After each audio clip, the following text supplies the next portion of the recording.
ABC 10 Weekend Mornings starts now.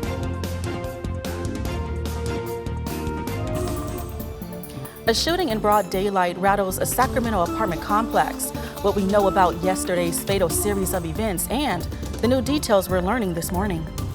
Another weekend of protests takes shape across the country, with voters in our area aiming their frustration at a single representative, what they're asking him to do over threats to Social Security. It's Easter Sunday, a look at some of the events you'll want to check out with your family as the holiday gets underway. And good morning. Thank you so much for joining us. I'm Kandace. Let's start your Easter morning with a live look over the Vatican.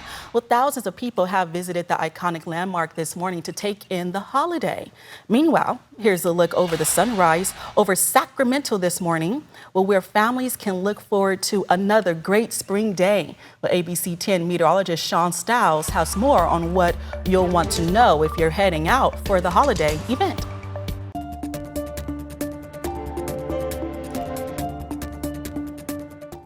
Now, if you're looking for ways to celebrate Easter, of course, we've got you covered. Here's a look at some of the events happening in our area today. Well, Fairy Tale Town is hosting its spring extravaganza event. Again, that's right here in Sacramento. It starts at 9 o'clock this morning and ends at 4 in the afternoon. It comes with games and even a visit from the Easter Bunny. And the Rockland Firefighters Association is hosting its annual Easter egg hunt. Again, that's at Johnson Springview Park. The event starts at 1 p.m. and ends at 3 p.m. It includes face painting, balloon animals, and other fun activities for the kids. Now, you can also celebrate Easter Sunday with baseball. Well, the Sacramento River Cats are taking on the Salt Lake Bees today at Sutter Health Park, and that's in West Sacramento.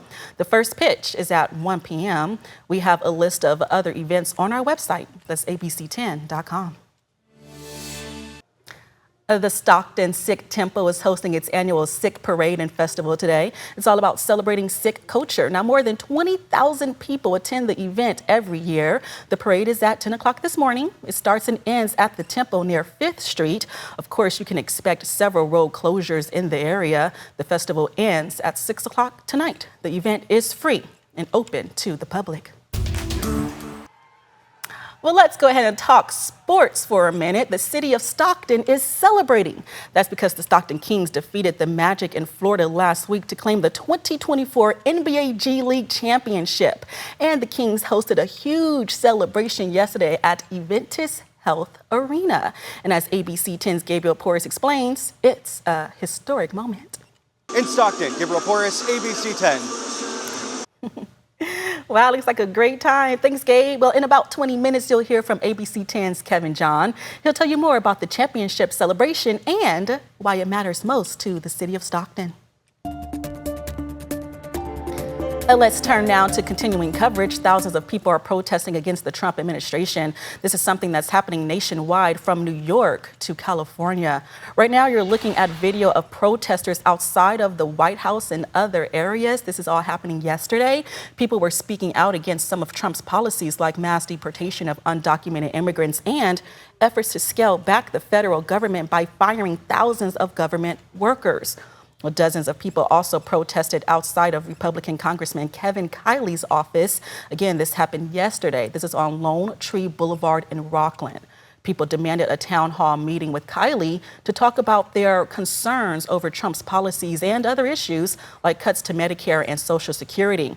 They also expressed disappointment with the lack of communication between Kiley's office and the community. Meanwhile, people who support both Trump and Kiley showed up.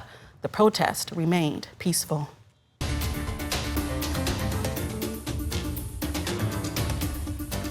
Let's get now to your top stories. Police are investigating a deadly shooting in Stockton. This happened yesterday on North El Dorado Street. Police say they found a 23-year-old man with gunshot wounds.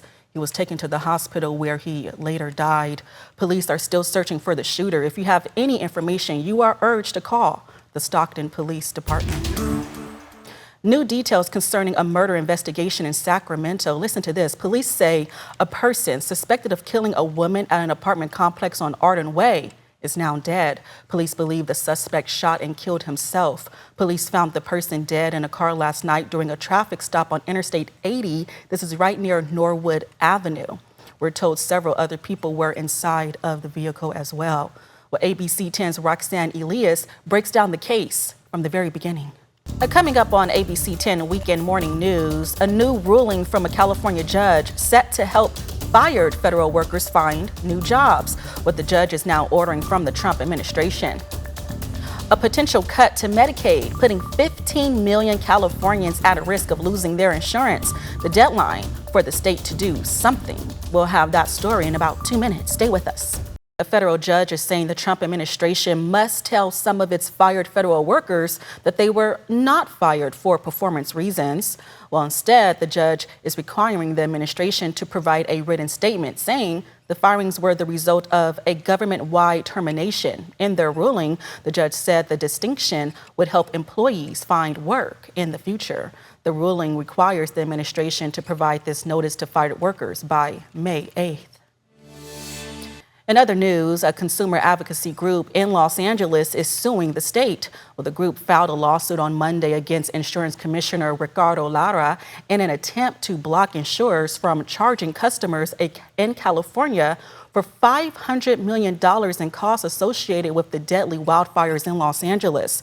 Well, California's Insurance Commission in February ordered insurers doing business in the state to provide $1 billion to the FAIR Plan to help it pay out claims related to the wildfires.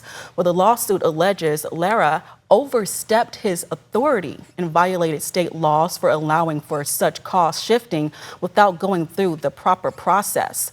The suit is asking the court to block Lara from approving the request. We turn now to reports of severe weather sweeping across the central U.S. This system of storms could take a toll on travel as millions head to their Easter destinations. Well, here's ABC's Nicole D'Antonio with the details. Coming up on ABC 10 Weekend Morning News, are the A's getting their season back on track? A look at how they handled their latest road game when we return.